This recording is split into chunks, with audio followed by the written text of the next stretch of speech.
నమస్తే ఫ్రెండ్స్, నేను కుటుంబరావుని. Sage Telugu YouTube channel. K A Paul అనగానే చాలామంది లైట్గా తీసుకుంటారు. కేఏ పాల్ అనగానే చాలామంది లైట్ తీసుకుంటారు. ఆయనను రాజకీయంగా సీరియస్గా తీసుకోరు.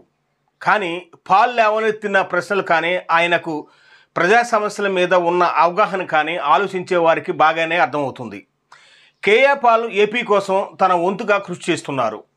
విశాఖ స్టీల్ ప్లాంట్ గురించి గొంతు ఎత్తింది కేఏ పాల్ అని అంటారు.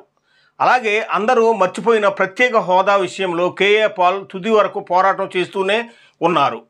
ఆయన హైకోర్టులో దీని మీద పిటిషన్ దాఖలు చేశారు. తన కేసు మీద ఆయనే కోర్టులో వాదించారు. పార్లమెంటు సాక్షిగా 10 ఏళ్ల క్రితం ఏపీకి ప్రత్యేక హోదా ఇస్తామని కేంద్రం చెప్పిందని పాల్ కోర్టుకు చెప్పారు. 10 ఏళ్ళు అయినా ఈ రోజుకి ఆ హామీ నెరవేరలేదని ఆయన గుర్తు చేశారు.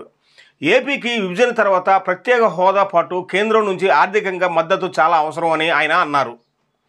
ఏపీలో ప్రస్తుతం పాలిస్తున్న టీడీపీ కానీ, గతంలో పాలించిన వైసీపీ కానీ ప్రత్యేక హోదా కోసం పోరాటం చేశాయని ఆయన ప్రస్తావించారు.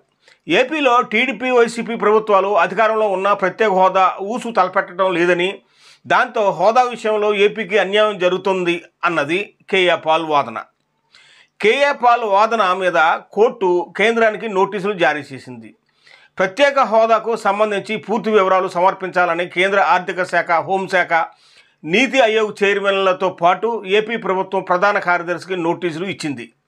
ఈ కేసును ఈ నెల 24కి వాయిదా వేసింది. ఆ రోజుకి కేంద్రం ఏమి సమాధానం చెబుతుంది, ఏపీ ప్రభుత్వ ప్రధాన కార్యదర్శి ఎలా రెస్పాండ్ అవుతారు అన్నది చూడాలి. ప్రత్యేక హోదాని అంతా మర్చిపోతున్న తరుణంలో ఆ తేనె తుట్టును కేఏ పాల్ కదిల్పారు. ఏదో విధంగా కేంద్రం చెవిలో జోరీగల ఈ హోదా మాట వినిపించేలా చేశారు. పాల్ని తక్కువ చేసి చూడటమా అని మేధావులు కూడా అంటున్నారు. కేఏ పాల్కున్న ఇమేజీ కొన్ని టీవీలు వక్రీకరించి చేస్తున్నాయి తప్ప ఆయన మేధస్సు ప్రపంచవ్యాప్తంగా మరి చాలామంది వినియోగించుకుంటున్నారు. కానీ కేఏ పాల్ వాదనను రాష్ట్ర ప్రజలందరూ ఏకీభవిస్తారు అని కొంతమంది మేధావులు అంటున్నారు. మరి ఏం జరుగుతుందో 24 తర్వాత చూడాలి. ఇది ఈనాటి వీడియో. ఈ వీడియోపై మీ అభిప్రాయాలు తప్పనిసరిగా తెలియచేయండి. మరి చూసిన వారు తప్పనిసరిగా లైక్ చేస్తారని కోరుతూ మీ కుటుంబం.